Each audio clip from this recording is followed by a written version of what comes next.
Science. It is a tricky thing.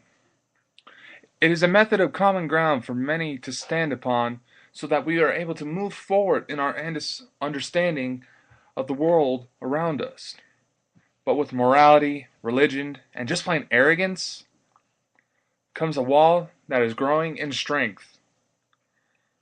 The only way to break that wall down is for a few individuals to sneak around and point out each individual weak spot that is formed due to the fact that those who built it were misled into covering up something good.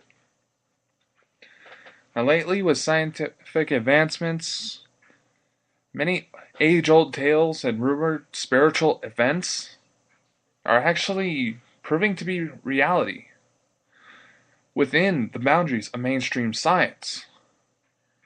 But a lot of the material has yet to be recognized. That is until tonight on Journals of Supernatural Adventure. My name is Dakota Frandsen, and tonight we cover the rest of Science Behind Faith.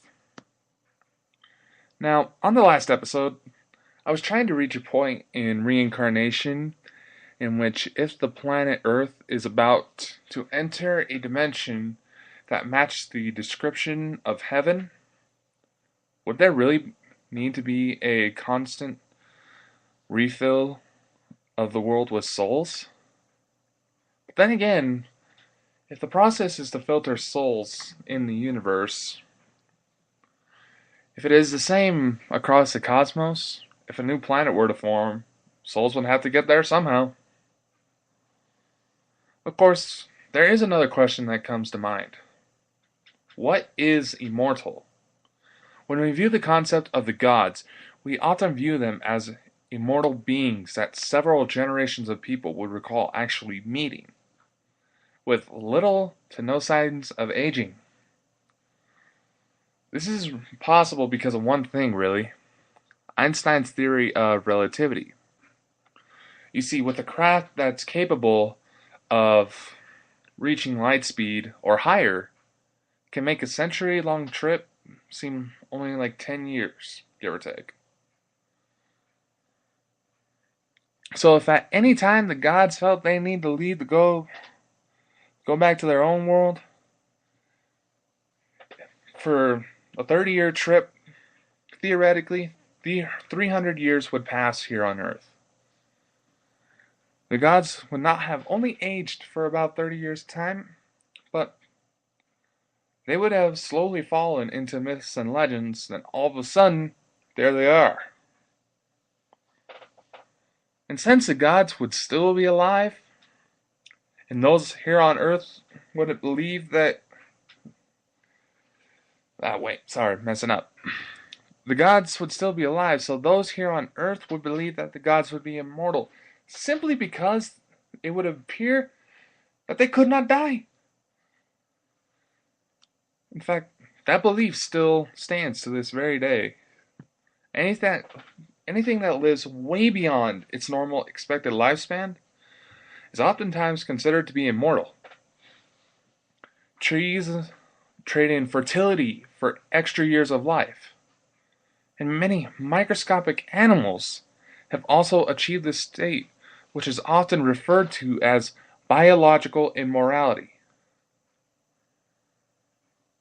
But unlike how we view immortal subjects in TV shows and various ancient myths, those who achieve biological immortality, I said it right, often can still be killed through disease and severe injury. So, if it is possible for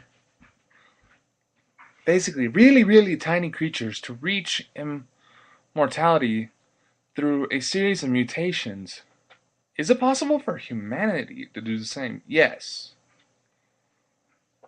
Yes, it is. Science has already found the gene that causes aging in the human body. The trick, however, is to turn it off. Since scientists have experimented with DNA manipulation in plants and several small organisms, it is only a matter of time before manipulation of human DNA is perfected. Now, despite what conspiracy theorists may say, there is still a long way to go before everything is completed as far as that kind of research. So far, the only GMO humans that are presented to the general public are food and babies that are born through surrogate mothers simply because their biological mother has mitochondrial disease.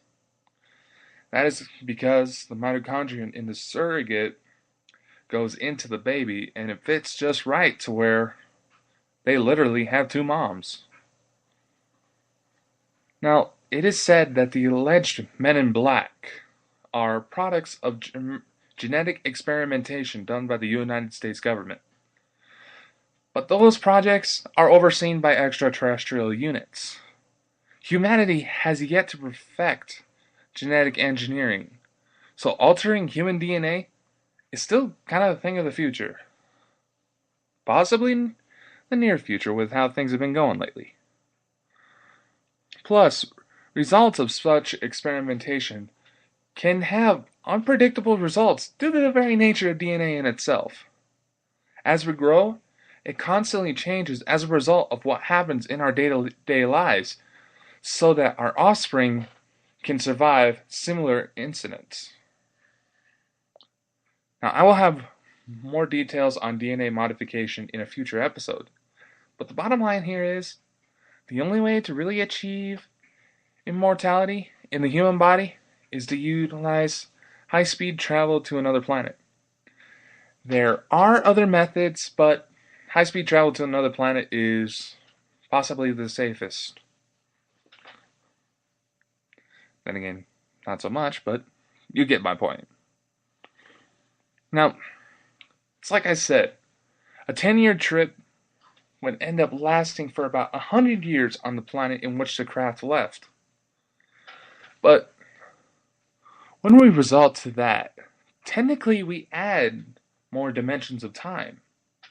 Now, we currently exist in 3 dimensions of space. But in a way, we exist also in 1 dimension of time. But by factoring mathematics such as Einstein's theory of relativity, you technically add more dimensions of time to the individuals that take those journeys. Now, even though the world exists in 1 dimension of time, there are technically 2, maybe even 3 dimensions to the very bodies that bend those frequencies. Now, before I go on, I would like to note that I am unsure if the information I am presenting is accurate, but such questions have been brought forth in mainstream science and has made an appearance in a few science fiction works, so it's not that far-fetched of a concept.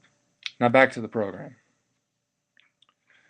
The 3 dimensions of time I am proposing in this episode have specific names: universal time, chronological time, and biological time. Universal time is the first dimension in which it's formed because of the Big Bang and has continued on to this very day. We're moving on it right now. Chronological time is then formed at the birth of stars and planets and other celestial bodies that have enough mass that its gravitational pull bends the time and space around it. Biological time is created by the birth of an organism and ends when that organism dies. But the tricky thing is, with biological time, is that it is the easiest to manipulate. So charting it would be near impossible, as it can be affected by genetic mutation, the state of diapause, or suspended animation. But biological immortality is not the only path in which the spirit is immortal in itself. Now, I'm talking about how the spirit became immortal in Christianity's preachings. The spirit was immortal before before Christianity was even around. Just accept that, people. But the spirit is part of the universe, so technically it exists in only two dimensions of time, universal and chronological. It's tied to the chronological time of the planet it once lived on, because it's kind of hard to get out. I'm just going to say that right now. Now, even though popular belief is that ghosts can go anywhere they want, spirits tend to hang around people and places of importance. It's like husbands staying around with their wives, heading to a favorite park, stuff like that. This is because their energy is in that location. I will have more details after these messages. Ghost hunters, don't waste time doing background research at libraries. Learn to research smart from the convenience of your computer. Get the book Ghost Hunter's Research Guide to Free Internet Sources by paranormal researcher Elizabeth Egan Cox. The user-friendly Ghost Hunter's Research to Free Internet Resources provides exact internet addresses and tutorials for hundreds of websites that have critical information you need about persons, events, and places. Become a better ghost hunter now. The Ghost Hunter's Research Guide to Free Internet Sources is available wherever books are sold. Visit the author's website for more information. www.elizabethegancox.net. That is COX. The Paranormal Radar Force has a lot of new exciting projects coming up. A coming documentary, a new format to our radio show, and so much more. If you're interested in checking it out, visit our official website at frandsenfiles.webs.com. That is spelled FRANDSENFILES.webs.com. And check out our recently improved website for all the latest news, shows, and much more. Check back frequently, because we're always improving. Welcome back to Journals of Supernatural Adventure. Tonight's topic is science behind faith. Potential science and theories that can help explain the phenomena paranormal researchers have been trying to understand for years. Before the break, we were just dipping into the science behind ghosts. Now, in the last episode, I explained that during the last breaths of life, there is a large burst of energy that is because of the physical body losing power over the spirit. But in order to hold ground on the plane they just left, a spirit needs a marker to find its way around. That is made possible by the energy we give off in our day-to-day lives. The areas we give off more energy, like a grandparent's house, or where we met our first love, or a hospital where our loved ones were born, or a hospital that you died in, etc. These places hold the energy that we release during our interactions in that area that acts like a backup generator for our spirit. Since we are able to go to these places a lot easier than visiting new places, this also helps explain residual type hauntings. Or for those of you who don't know what a residual type haunting is, it's basically the person's memory playing back as a ghostly form. Probably the most common for haunted houses. At least until the chainsaws come out. Joke aside. Now, if spirits are caused by a reaction with energies left over from when we are living, what about the spirits that haven't known life? Demons, fairies, leprechauns, and so on. To the best of our knowledge, these beings are ones that have never known life as we know it. It is also very hard to capture their image as if they are phantoms, but yet thousands of people are still seeing them.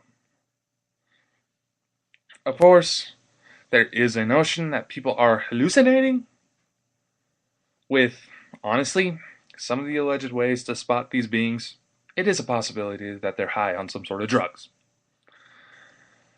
But with hallucinations, no two people can really experience the same thing. It can be a hypnotic suggestion to wire another person to witness similar things, but the perception in which we use to analyze it in itself will still be different. Now, with common sense, it is easy to point out that not everyone practices hypnosis, and it is near impossible for people to go around making every single person they see the exact same images without causing some sort of suspicion. And people these days are just too busy to put themselves into a self-hypnotic state. Another tossed around theory is that these hallucinations are caused by heavy stress. But the thing is that on most occasions, the mind actually shuts down most of its functions as a safety lock to protect the individual person from damage. So, in most ways, the brain is a few signals from flatlining.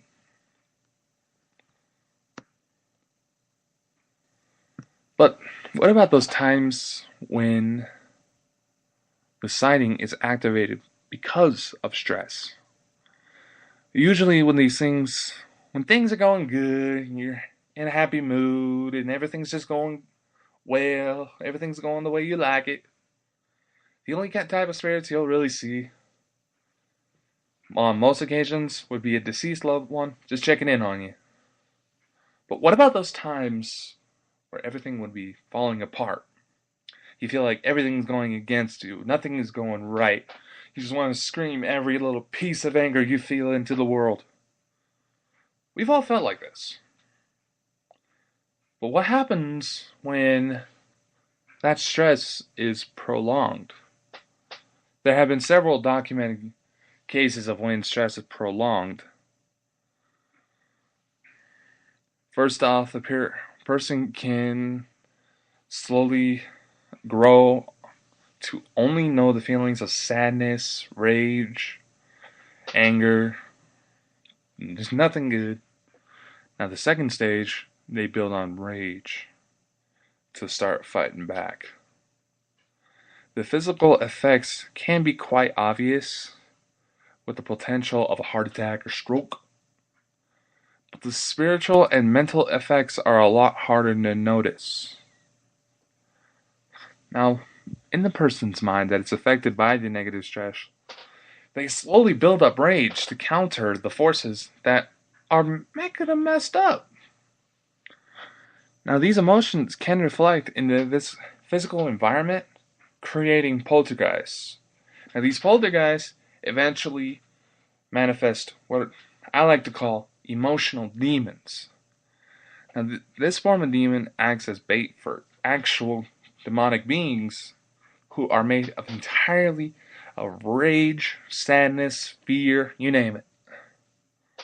Now, thinking about the concept of heaven and hell, could it be that the parts of our psyche, the ones that control the good, ones that control the bad, could it be that those parts of our mind, could it be that the one we feed the most is what determines we see in the afterlife? Many questions that often go unanswered until we pass away. But that only leaves the other creatures that are said to be nothing but myth. But yet, encounters are recorded almost on a daily basis. I know, I'm one of the people that help collect them. Now, which looking at an infinitely expanding cosmos as the only boundary for this kind of thing, the possibilities match the numbers of the cosmos. There ain't no stopping it. Now, the possibility for extraterrestrials is highly probable due to the fact that there are several planets out there, and the mere fact that DNA is built to change so that suit the environment. We could have crab people.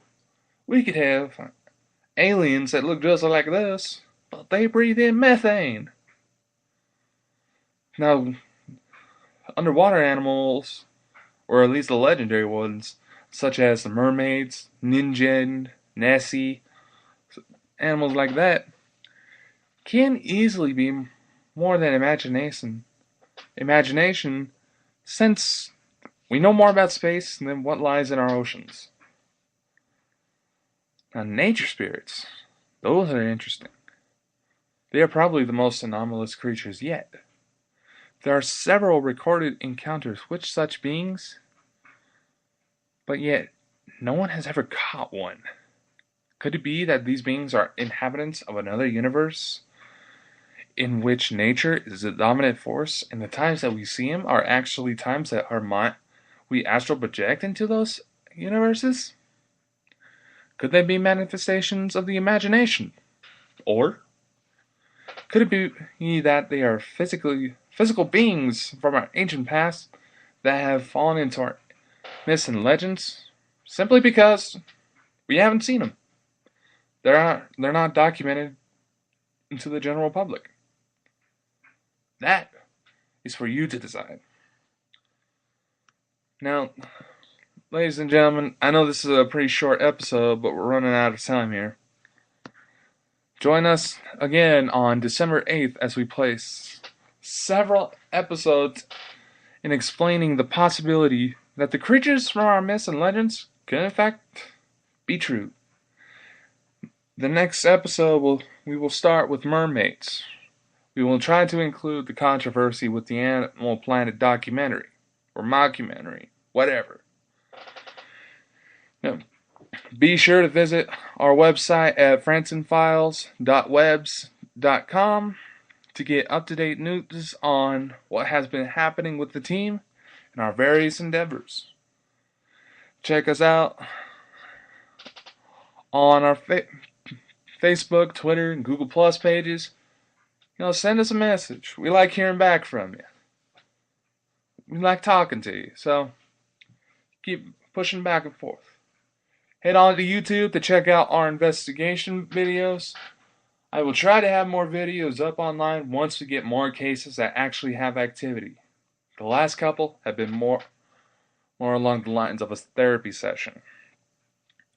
Now, be sure to check around. You can go on to our official website, frandsenfiles.webs.com, to find out where we're at.